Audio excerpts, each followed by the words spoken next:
Mise en œuvre d'une installation électrique dans le bâtiment et le tertiaire. Nous allons voir ceci en 8 étapes.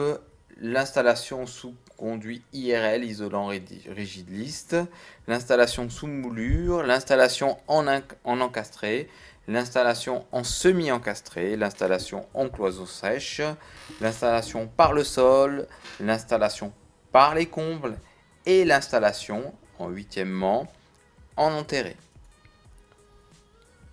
En IRL, nous allons avoir différents types de matériel que nous allons pouvoir confectionner dans nos ateliers, qui vont du tube jusqu'au luminaire avec des IP différents, des classes différentes, les colliers de serrage, les manchons, les T, les coudes et les interrupteurs.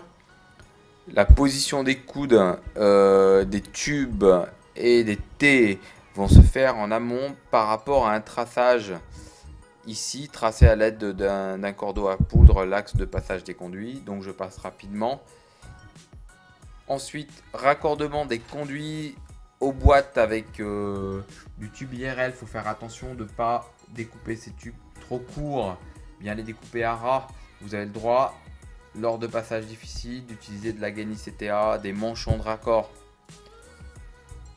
La pose façon métro, où là on tire notre câble, on met un bout de tube, on laisse un espace, on fait bien avec un pressé-toupe l'étanchéité, on fait attention à la goutte d'eau pour éviter justement des problèmes d'étanchéité ou autre, ou de créer de la condensation.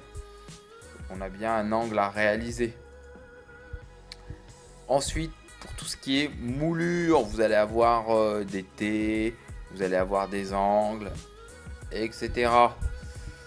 Vous avez des règles que vous devez appliquer en fonction des poses que vous avez, en fonction des murs que vous avez, en fonction des cloisons que vous avez. Tout ceci, vous le retrouvez dans des guides, sans problème. Les règles d'encastrement. On fait attention de bien tirer sa gaine jusqu'à la boîte d'étanchéité. On fait attention de bien mettre l'espace suffisant. Vous avez des choses qui sont interdites. Ici, on les observe très facilement. Le matériel nécessaire, donc des boîtes d'encastrement, des boîtes cloison sèche.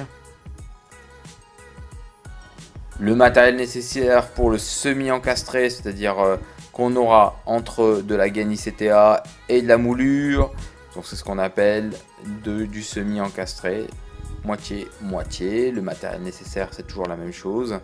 De la gaine, des boîtes d'étanchéité. Là, on a les isolants, la cloison sèche et les cloisons sèches.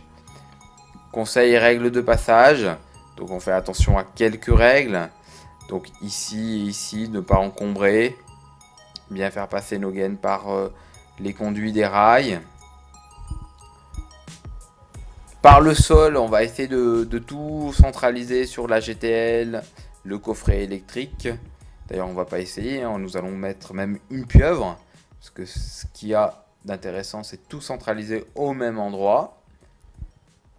Là, ici, on a une boîte de combles qui va nous permettre de réaliser ce qu'on appelle une fois de plus une pieuvre, de centraliser tous les conducteurs électriques au même endroit, qui vont aller sur le tableau de répartition, qui vont nous simplifier la vie. En enterré, idem, on utilise des codes, un grillage pour l'électricité de couleur rouge.